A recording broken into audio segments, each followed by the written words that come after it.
single day, I'm gonna make something great. That's my way. Every single.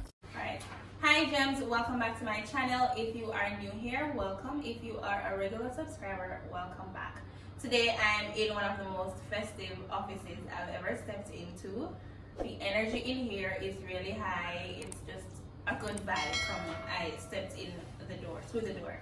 It's just, I like it here. The colors, you can see my background, very nice. And I also have two other people behind me. And my guests, they'll introduce themselves, starting with the female. Hi everyone, I am Shadina. I am the program manager here at Equality. I am Nicole Wilson. I am the policy and advocacy officer, manager here at. He was recently promoted. Here at Equality, JA. Yeah. What do you guys do here? I mean, our primary role is advocacy, advocating for the rights of LGBT people in Jamaica, and generally advocating for a Jamaica that respects and that respects all individuals regardless of who they are. Could you be specific with the group of people that you cater to? So we cater to lesbians, bisexuals, gays, and trans people. Okay, and trans people, those are the ones who change their gender? So they're individuals who would have, or who are born with a, so how do I explain this? Sex assigned at birth so it doesn't match the gender they that's identify. right. Okay, so it's not like you changed anything. So basically, say I'm a cisgender. I'm what they call a cisgender man because I am male, and I also identify as a man. Okay. So the physical manifestation of your sex matches the gender that society usually aligns with that sex, so to speak. Gotcha. So you'd have for example, I'm a male in terms of my sex, but in terms of my gender, I could be a trans woman or I could be non-binary, because my sex does not determine my gender. Okay. Sometimes there's a conflation, even on forms you'd see gender male, female, but it's really not male, female, it's more man, woman, non-binary. Just to comment on something you said, you were asking about changes and such. Not all trans person who does gender assignment surgery. Yeah, that's what I was thinking specifically. So not all trans person have done that, and they still identify as trans. Okay. In your capacity as, could you remind us what that is? Project manager. I was recently promoted as well. So prior to, I was the program and support services officer. So I'm not the project manager still. A support services officer, but I don't know them do that part of the title and just chop it off. So what are your specific roles and responsibilities? So now I oversee a project that we are working on, a 3-year European Union funded project around economic, social and cultural rights. So planning and executing activities under that grant, under support services portfolio, direct interaction with members of the community who may be in crisis and such. So Right. So in crisis, let me just ask you first, what are your primary roles and responsibilities? All right, then I'll get back to you. So my primary role within Equality is engaging stakeholders, so parliamentarians, business leaders, on issues affecting the LGBT community so that they develop an understanding and appreciation of those issues, and will then realize that a change needs to happen and take those active steps to have the change happen for the community. So that's my role in a nutshell. Got you. So you mentioned crisis. Have you had to deal with any severe crisis as it relates to the members within your community? I think we've had issues that, yes, they can be defined as severe. So when a person is chased out of their communities, put out of their home, have nowhere to go, homelessness, all of that, without a job and such. So yes, I've dealt with that in the 3-4 years I've been here. Do you have like a home for people who have been chased out of their communities? from your family homes? So what we normally do, so JFLAG doesn't really have a home that is assigned under its name. We partner with other agencies across the country, so we would refer persons onto different shelters. Depending on where they're at, we know that that's something that we don't have a lot of in Jamaica, especially LGBT friendly shelters. So what we do prior before, so we have a referral list. We meet with organizations like the EDs and persons in charge, just to form a relationship that we can refer persons onto their organization. And so that is what we do. Okay, so this is something that I'm very fascinated by, and a few years ago a documentary was done on them, and I think they're called the Gully Queens, or they call themselves Gully Queens, right? Do you guys reach out to them to assist them? Because based on that documentary that I saw, they are living in a very deplorable environment, prone to all kinds of disease, germ, the whole works. Now they call it cold, mosquito bite you. So in the gully, come like I want hell down there. Have you guys reached out to them to offer any kind of assistance, and anyone we can answer? That documentary was done. Glenora, I don't remember which. I don't know if we have any. Do we have like a Gully Queen population still? No. Hi. But just to answer, so that documentary I think was up circa 2013, 2014. And so since then a lot of changes have happened with that community of persons. So some of them have been moved to shelters. So for example, the Larichan Foundation that is based in St. Anne, some of them moved there. A lot of them have migrated as well, and have sought asylum abroad. But to answer your question directly, whenever any member of the community reaches out to us, we try to provide support as best as we can, whether just referring to them or like sometimes we have care packages because we get donations. So like Shalina recently organized some care packages to support with COVID relief, and we provide them and stuff like that. Okay, and I know of cases too where people have lost their lives because they portray certain mannerisms that society doesn't believe confines to that particular gender. And people will hurt you and Yeah, yell. people hurt because I get acid burn. Oh my God. Someone threw acid on you? Yeah, I get gunshots. Really? Yeah, recently, Monday. Monday? I think what we do, we allow persons to reach out to us because we don't want to assume that because society sees you this way, you're you are part that. of the community. So we will wait until a person engages us for help. If it's to make a report for asylum cases, then they can submit that report and such.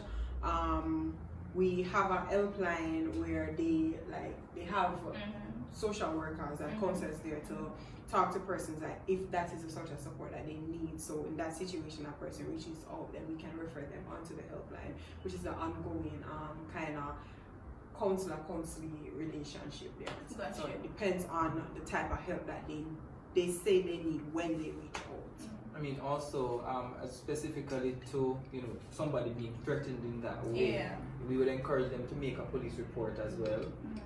We know how people feel about the police generally, but we still have to encourage people to make the report to the police. It's important for the police to have this information, especially on the advocacy side. Whereas if they have the information, then they would already know what's happening. And so even though we'll independently get our own data, it's good that they would have their own data too to recognize that there is a problem. Okay, so let's get a little bit more, I don't want to say personal, but relatable. So you came out, Nicole, on national television. What was that like? What motivated you to do that? I thought that was like one of the bravest things ever. Coming out in Jamaica is an ongoing process. You're always coming out to somebody. If I call somebody who I had to call during my journalistic days, like I'm going to be like, oh hey, I work at, and they're gonna assume, oh God, that's gonna be the assumption. So like you always have to kind of brace yourself for a particular response. And I mean, so far I haven't had any negative responses. And that interview on television would not have been the first time I came out. The first time would have been August 20. I was in the last pride I did 2019. 2019. Yeah, August 2019. While I was working at the Gleaner, and even in the workspace, it was very positive. Interestingly, I was, a admin officer, that they would draw me in a conversation about gay people, and I try to understand, what does this say, etc. So, it has been positive. And then the interview on TV, I mean, the only negative response would be, and it's interesting because I was talking to somebody about the same thing earlier. It was a message from my neighbor in Mandeville praying for you with a YouTube video link.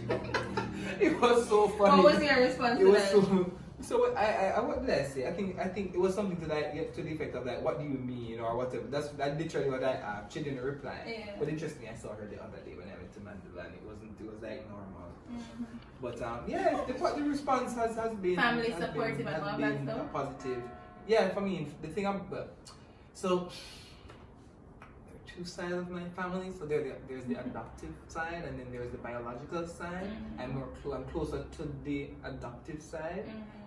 So those who know, so when I post stuff, I reply to them and they affirm me and whatever else. My biological family, we're not that close for me to feel the need to reveal this. And even if I do, and whatever their response is, I don't know I don't think I've been that affected. Okay. Yeah.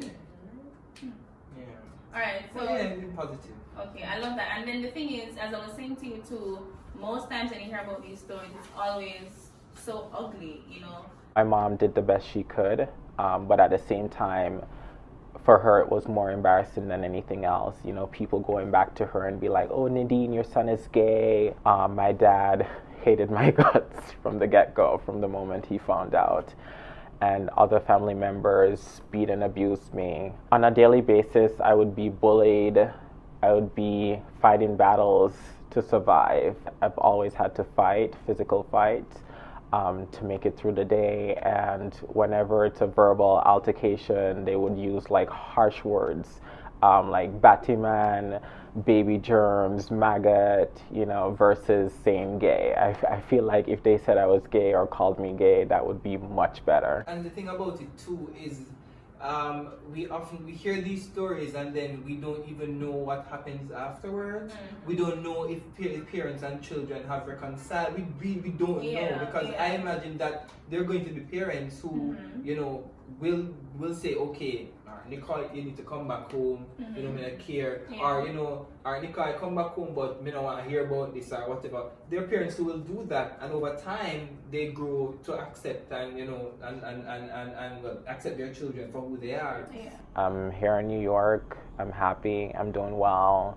I finally connected with my family who hated my guts because I'm gay.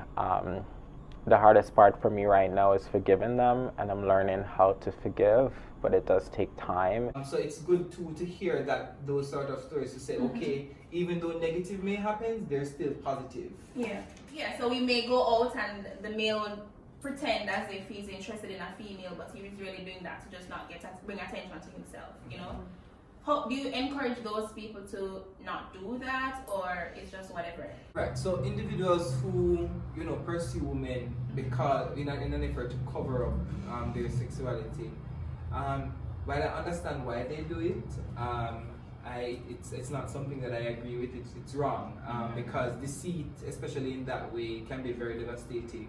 When somebody finds out that who they're dating is actually not the person they thought they were. But I think one of the ways that we can help to relieve that sort of societal pressure is having people in those spaces who will defend those individuals when they decide to affirm their sexuality. Because that's a problem. Because imagine you're in a school and you're not interested in girls, and you want to say that you're not interested in girls, but you know that because teacher and principal and whoever else agree, say, okay, you're supposed to, date a particular sex, then you are in a situation where you feel alone and isolated. So we need people in spaces who will speak up for LGBT people when they themselves can't speak up. Right. And then you were saying... we have come We have seen changes in society based on the work that we're doing and such, because if we were to say No, what am I always Wait, what? saying? I ain't even doing what I mean, if we were to say there was no changes, then we would discredit the work of the organization, but we have seen changes in us persons being able to access different spaces that weren't accessible before. We meeting with different policymakers, ministers and such, where a couple of years down the line that wasn't happening, and so there's definitely changes in society. And like what Nicole said, Glenroy walked down in New Kingston. Wait, that is true, or are you playing? No, we know that, but didn't know why that need for intimate. No, like you feel safe doing that? I don't feel not safe. Go. Oh, Yeah. Yeah, I mean, I don't necessarily feel unsafe. I'm going to be very honest.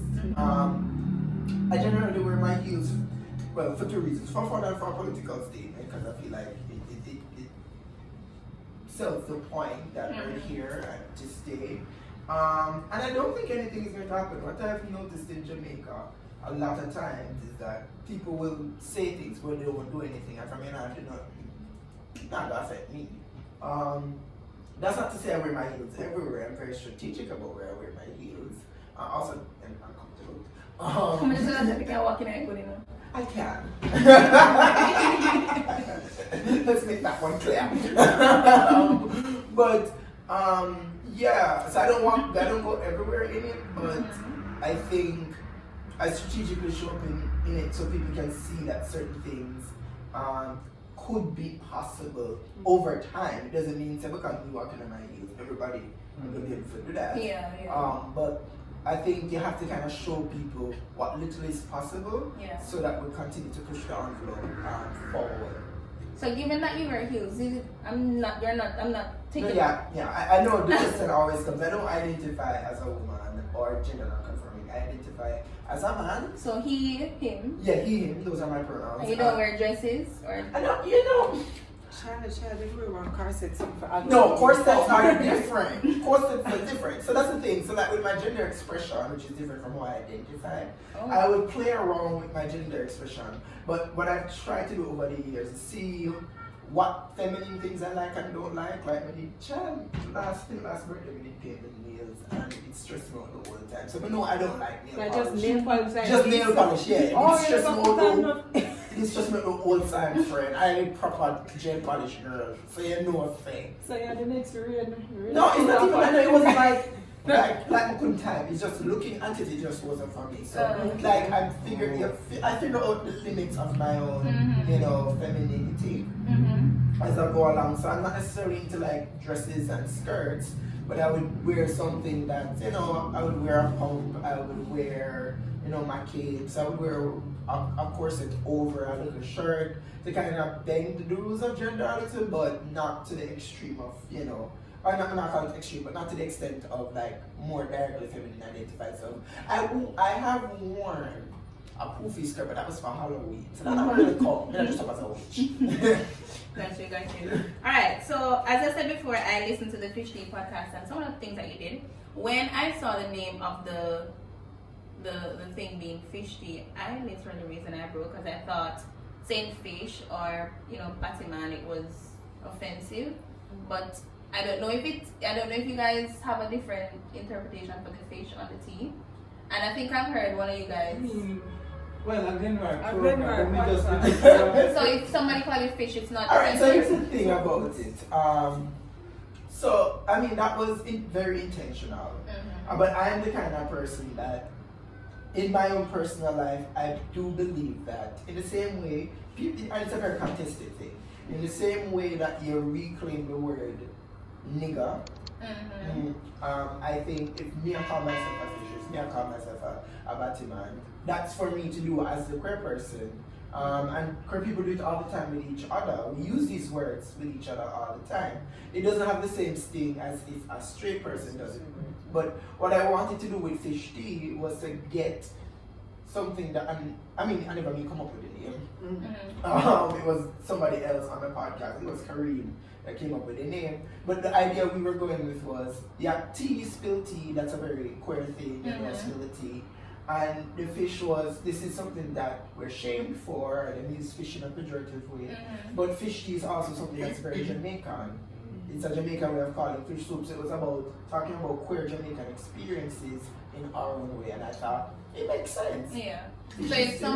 So if you call you Batman, it's okay. Basically. But if I do it or another straight person, it's offensive. Yeah, and also we don't use it we don't generally use it in a derogatory way. We usually it's playful. Yeah, very playful. Yeah, we are playing with each other when we're doing it. I think so. I'm not going to say there aren't.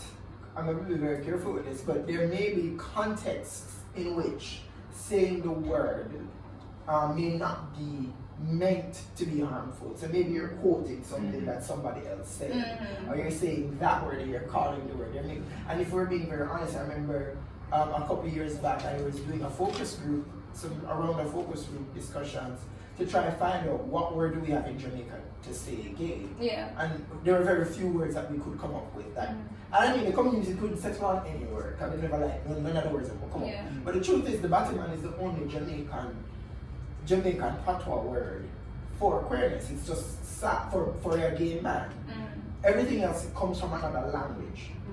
And so because of that, I have a certain attitude towards the word, because at the end of the day, it's still our word, and we get to decide how we treat with it and how we use it and stuff like that. But I think for me, I don't get hung up on the word itself.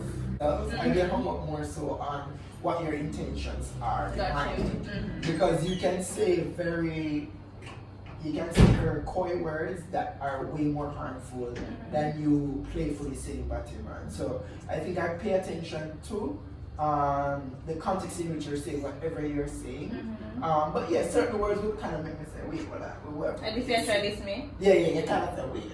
And it was what? Okay.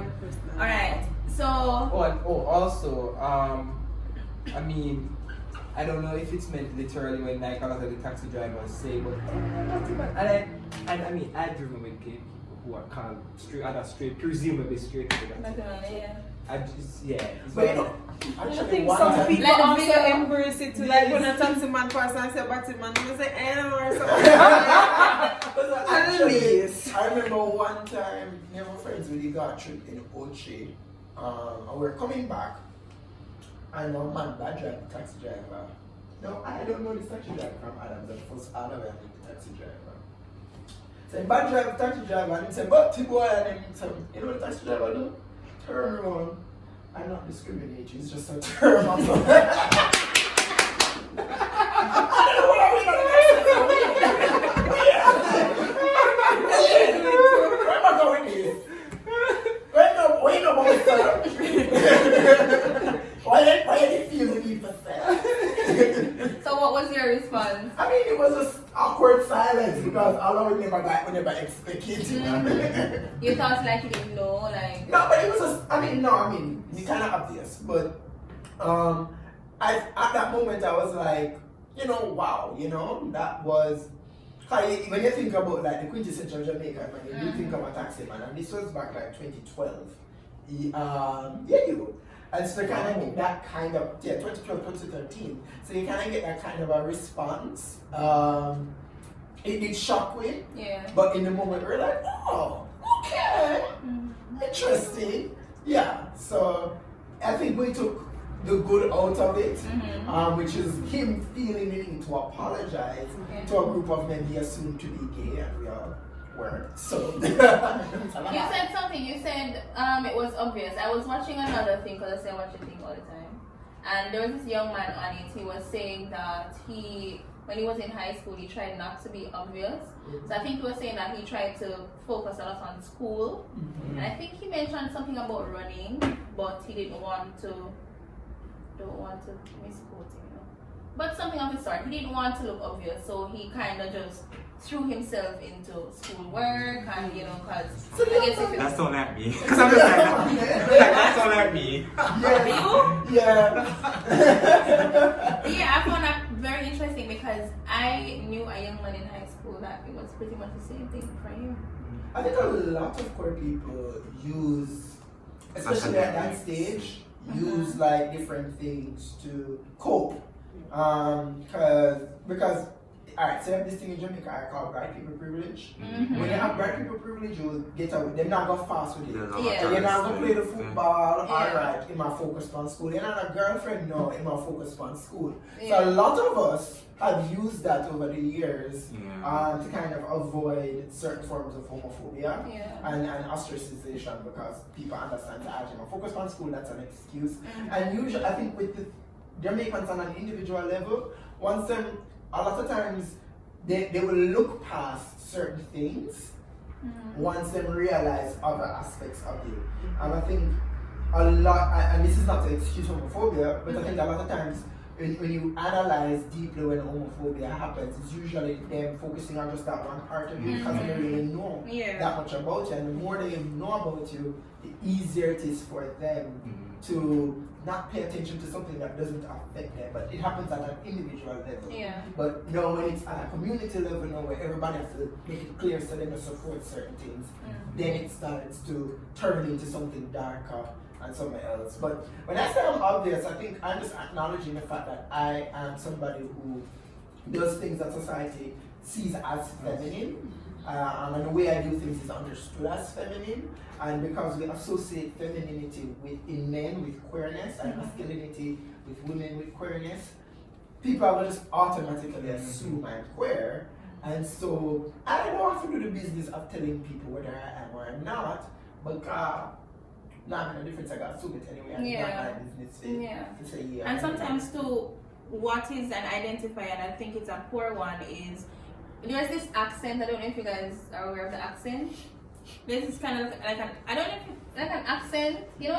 No more you. I'm very interested. Like an accent. I think I know it. This room. But continue. Yeah. Say that again. No, I don't think you have it. I don't hear it. I hear it in you. I hear it in Nicole sometimes. When he's talking to you, he has it. When he's talking to us, it's not there. You don't know the little accent. I didn't hear it when he was talking. I know quite a few of my friends. Like how it sounds. That.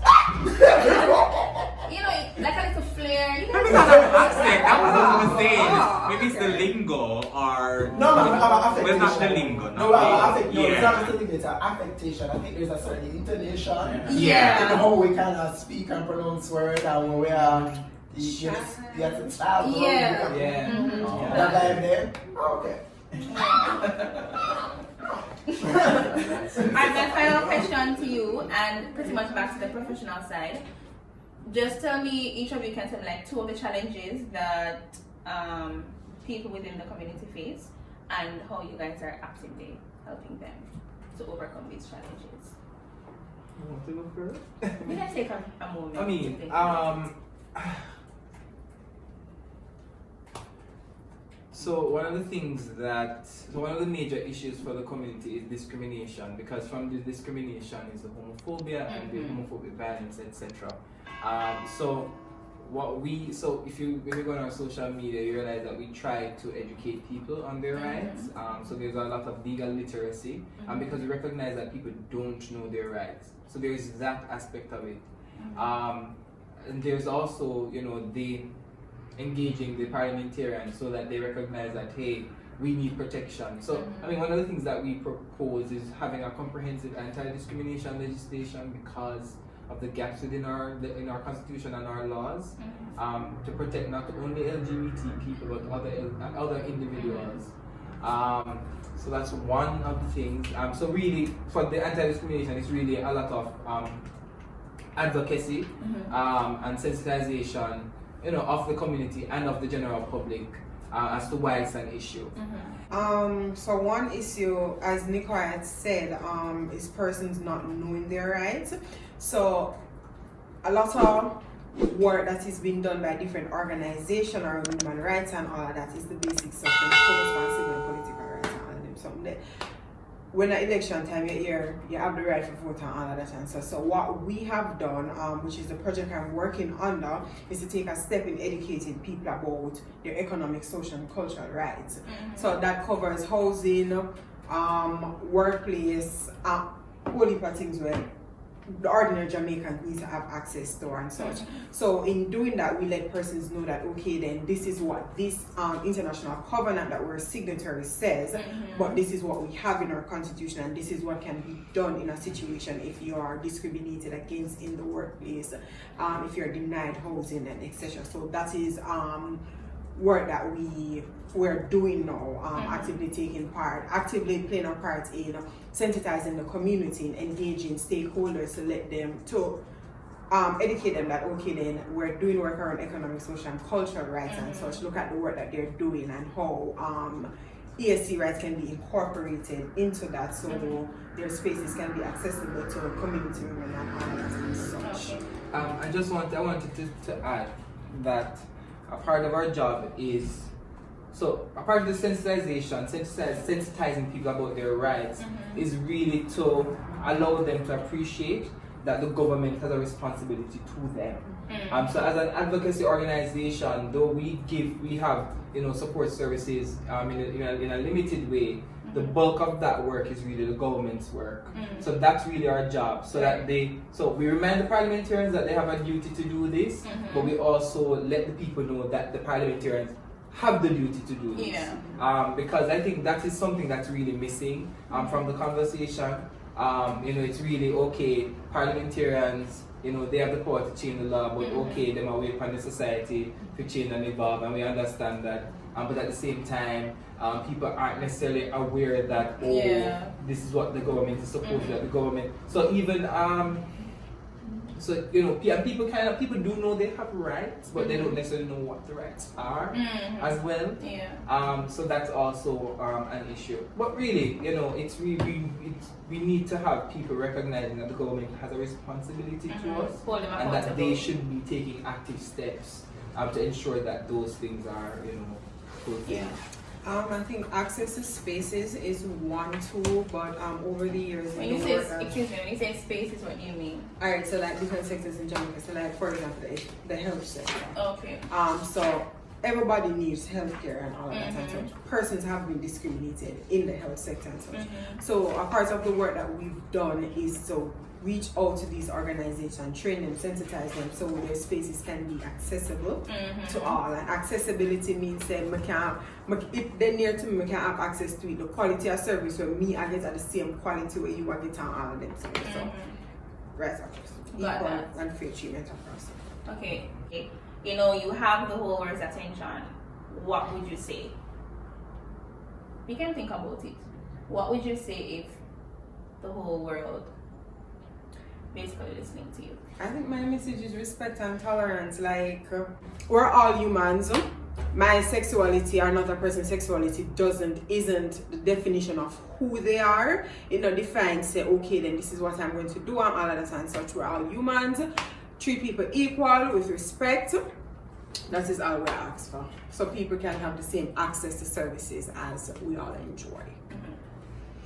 I mean, I basically have the same message. I just really want people to recognize that LGBT people experience the same challenges that they do. Save and except from the fact that we are disproportionately affected by these challenges.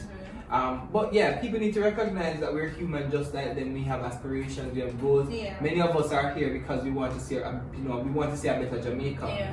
So I think people need to recognize that we are more than our sexuality. Our sexuality, though important, is just a part of us. There are other aspects of us. And I mean too, they should appreciate our sexuality. So I'm not gonna say them to ignore it. No, they should appreciate it. And kind of understand that, hey, it wasn't a choice, And even we're here, and we're here to stay. And that one to know, we're here to stay. We're here to stay. We're here to stay. But yeah, respect, love, and tolerance. If I were to just butt in, just a word. If there are any parents, young parents watching, I would say no one gives you the tools to be able to provide for love and understand what your child is going through if they start to identify as a member of the community, especially during their teenage years. So if you want the support, you can always reach out to us. We have videos that will explain. You can always call and get the support that you need to better understand what you're going through. I think a lot of times where things go wrong for a lot of queer people starts in the home. It starts in their family settings. And because persons don't necessarily get the support in their family settings, all sorts of other things start to happen. So I would suggest, if not by a parent, but like a brother, a sister, a uncle, a cousin, and immediate somebody that you live with, that you consider your family. If you think that they're a part of the community and you don't know how to support them, reach out to us. Could you give them you spoke about a helpline? The helpline number. Yeah, but the helpline number, it is 399-HELP, right? So friend of, yes, that's right. And that helpline is operated by our Youth Affiliate Equality Youth. It's 399-HELP, that's 399-4357, or 221-SAFE, that is 221-7233. You can call, WhatsApp, or text. Or send a please call me, because we'll get back to you. Love that. And they also have an Instagram page, Equality and Equality JA. Yes. And follow us on Twitter, on Instagram, and on Facebook at JFlag. We have great content. We do fun lives at times, and on YouTube now too. Oh yes, Pride is coming up, so look out for some festive activities. All right. Thank you guys so much for taking the time out to talk with me today. I really appreciate it. I enjoyed it. I think that this is a very fun workspace. Love that. Thank you. No problem. So yeah, and if you guys have not yet subscribed, don't forget to do that. And you can, of course, you want me to follow you guys on Instagram, your independent Instagram pages. Please follow Equality JA At Nicole DW. I mean, my page private, I mean, I really accept follow requests, so. Wow. Sorry. Alright guys, bye. Bye. Don't forget to like, comment, share, and subscribe, and hit the bell, guys.